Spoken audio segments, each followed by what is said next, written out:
mes chers. Donc aujourd'hui, donc c'est la deuxième séance de l'expression écrite. Alors on va faire donc comme d'habitude donc un petit rappel donc de la dernière leçon. Donc c'est comment rédiger une lettre. Et on a déjà traité donc le type personnel. Donc on a déjà dit qu'on a deux types, la lettre personnelle et la lettre professionnelle. Alors dans la première leçon, on a traité plutôt donc la lettre personnelle. C'est bon? Alors, dans cette séance, donc c'est une suite de la première séance. Donc, c'est toujours une lettre personnelle. Mais regardez donc la forme, bien sûr, de cette lettre. Ce n'est pas une lettre personnelle normale d'habitude, mais elle est décorée. Et vous pouvez, bien sûr, utiliser la décoration que vous voulez. Alors, c'est ça ce qu'on appelle... alors, à partir, bien sûr, je ne vais pas vous dire donc, le titre tout de suite. On va étudier et traiter bien sûr le corps de la lettre, les éléments, les composantes de cette lettre. Et après, donc, on va découvrir donc, le type de cette lettre. C'est bon? Alors, je vais commencer. Alors, tout d'abord, qu'est-ce qu'on a dit? Donc, on a pour écrire une lettre personnelle. Donc, qu'est-ce qu'on a dit? Donc, on doit écrire la date d'abord et le lieu d'abord. Et après, donc, la date. C'est Casa le 24/4/2020.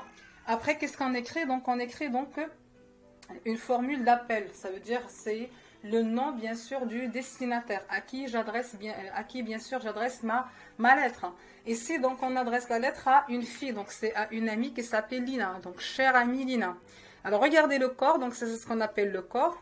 Donc c'est je te souhaite un excellent Ramadan, que ce mois sacré te rapportera la santé, la joie, la quiétude et la prospérité. Qu'Allah élimine cette épidémie, donc de coronavirus, agrée notre jeûne et renforce notre foi. C'est bon? Alors, donc ça c'est le corps. Maintenant on passe grosse liste. Alors comment on appelle cette partie? Très bien, alors c'est une formule de politesse ou bien c'est une formule de clôture. C'est pour clôturer bien sûr la lettre. Qu'est-ce qu'on écrit? On écrit grosse bise, gros bisous, je t'embrasse, mes salutations, donc peu importe, c'est bon. Et après, qu'est-ce qu'on écrit? Donc, on écrit bien sûr donc la signature. La signature donc apportera le nom de l'émetteur ou bien de l'expéditeur. Ça veut dire c'est la personne qui a écrit la lettre ici, donc il s'appelle Rim. Et le destinataire à qui on envoie donc la lettre, c'est Lina. C'est bon? Alors, qu'est-ce que vous remarquez? Donc, le corps de cette lettre. Alors, qu'est-ce que je souhaite? Alors, je souhaite un excellent Ramadan. Alors, ça veut dire que cette lettre, donc je ne demande pas les nouvelles, je ne parle pas donc d'autre chose, donc c'est tout simplement une lettre de souhait. C'est pour souhaiter que ce soit un joyeux anniversaire, que ce soit une bonne fête. Donc ça c'est une lettre de souhait. Alors regardez, donc ce type de lettre, automatiquement c'est une lettre personnelle, mais regardez, puisqu'il est décoré, puisque c'est une lettre de souhait, on peut l'appeler une carte de vœux. C'est bon? Ça, c'est une carte de vœux. Alors, je vais écrire bien sûr le titre de cette leçon, c'est écrire ou bien rédiger une lettre, ou plutôt une carte, parce qu'elle est sous forme de carte. Alors, une carte de vœux. C'est bon? Alors, c'est une carte de vœux. Alors, regardez, pour rédiger une carte de vœux, donc il y a des choses et des éléments à respecter. Ça veut dire on doit utiliser l'encre d'abord noire ou bien l'encre bleue et on doit utiliser automatiquement une enveloppe qui est carrée parce que on adresse bien sûr la lettre et on envoie la lettre à un ami ou à un proche. On a déjà dit puisqu'elle est donc une lettre personnelle, donc c'est un proche, donc on doit utiliser une enveloppe qui est carrée et on doit bien sûr donc plier donc la feuille bien sûr le papier à lettres.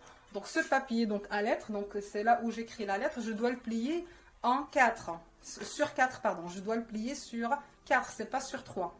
On va découvrir bien sûr d'autres types de lettres professionnelles. Alors, mais pour les types de lettres personnelles, on doit les plier sur 4. C'est bon?